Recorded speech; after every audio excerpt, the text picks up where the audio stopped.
Here we go. Okay. Hi. It is the 1st of March of 2011, and I have Jake, and I am Lloyd. We're in Sunrise, Florida. Jake had his top surgery last Thursday, As you can see. and he's doing great. He's going to make another video which will describe some of that process and so forth. But on this particular video, we want to discuss some issues relating to dysphoria and family matters and being a caretaker. Jake had the typical dysphoria prior to surgery, and one of the most dramatic things was that just after his consult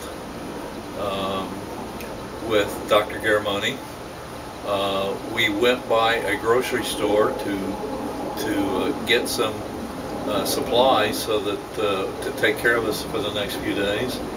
And Jake noticed that his binder was visible a little bit under his shirt, and he I had a button-up shirt. Right. And I had the button down too far. Right.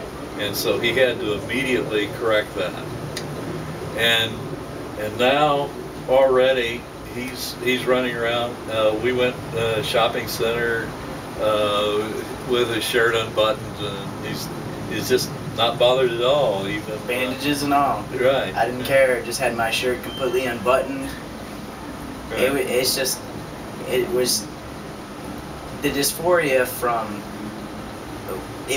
0 to 60. It was like completely 110% there. Just like I said, when I seen my binder, I freaked and I grabbed my shirt and I closed it. Like immediately, it was like looking around. But as soon as my surgery was over with, I didn't care. Like I didn't care if people saw the grenades. I didn't care if they saw the bandages. I just unbuttoned my shirt and I just walked out of the grocery store, and I could care less what anybody thought at any point in time. And the dysphoria was completely gone. And the point that we're trying to make right now is, although I've not even seen my results to my chest, but the simple fact is the dysphoria was just completely gone regardless at that point. And it didn't make a difference. I didn't care. I don't care right now. There's people that are sitting in the background where we're at right now, just possibly overhearing it, and I don't really care. Yeah. So, yeah.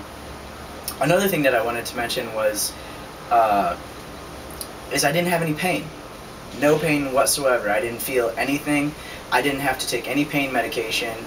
And I don't know if that's just me, but I wanted to throw it in there that a couple days prior to surgery, I was taking 2,000 milligrams of vitamin C every day and drinking lots of water. So I don't know if that had anything to contribute to not having any pain, but you would think, knowing exactly what the surgery is, I mean, you're basically getting parts of your chest cut off, scraped by the liposuction. You should be feeling pain, and I felt nothing. I still feel nothing. So I guess I just kind of threw that in there. It could just be me. I eat pretty healthy as I hold my pop in my hand. I normally eat pretty healthy. I'm pretty healthy on that level, but I just wanted to throw that in there real quick so I didn't forget about it. So. Yeah. The very next day we were out walking around the shopping center. Yeah, we were at the mall the very next day at the mall. Yeah, and Bridget, grocery shopping. Bridget called him to see whether he was still alive or something. And he told her where we were, and she just couldn't believe it. She couldn't believe me bouncing back so quickly. Yeah. And fantastic. So it was just amazing. I don't know. Yeah. And another thing that we wanted to discuss is the Jake's family. My sister and my father. Yeah, specifically, seemed to view his need for surgery as a phase. That if you just ignore it, it's going to go away. Yeah, I believe it. They looked at it more like it was a phase. Like one day I was just going to forget about it and it was just going to go away.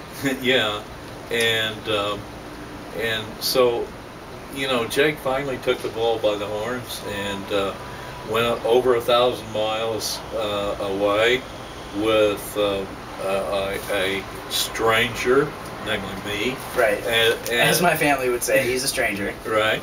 And that the shock of that appears to be having a great effect on. Yeah, because they seem to be turning around. Like when I spoke to my sister after surgery, she used all male pronouns. She messed up a few times, but then she apologized. She was calling me Jake, and it was just like night and day. Like she was not using male pronouns. She wasn't even barely trying.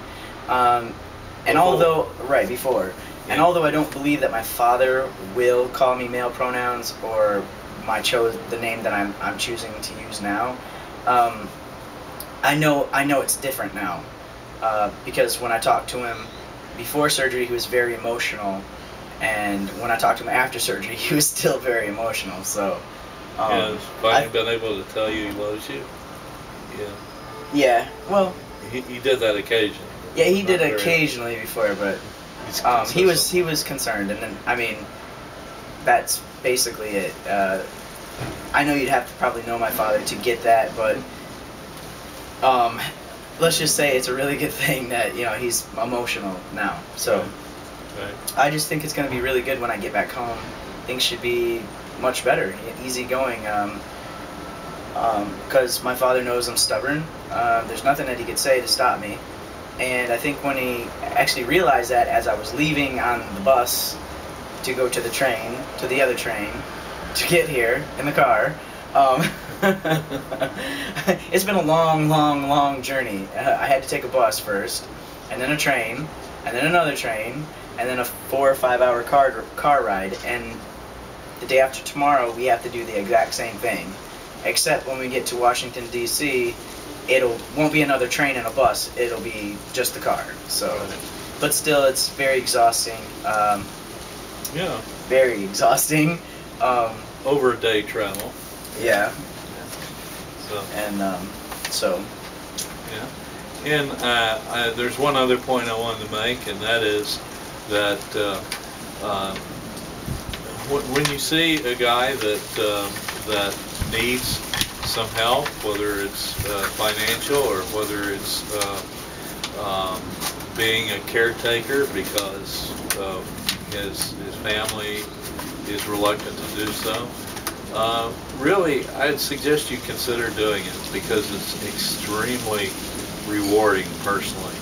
I believe Jake's life has been remarkably improved, and it would have been at least 6 months, probably a year or so, before he would have been able to get to this point if without help. And so all you, whether you're trans or an ally or whatever, really consider helping some trans guy through this.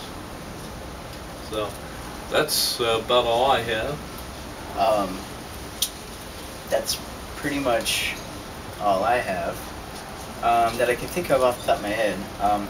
Another thing, like a lot of you guys that has gone through this, it itches, it's tight, it's constricting. The tubes, they dig into your side, and although I've endured all of this craziness, not being able to bathe, this morning I broke. I said, no, I can't do it. So I maneuvered myself and took a pretty good shower and got to wash my hair and stuff like that. But one concern that I had is, I do have a little bit of chunk, but I look like a Buddha, like literally. And it's because the way that my body is made, it's so tight it's squishing all my guts down. So like my stomach is super hard.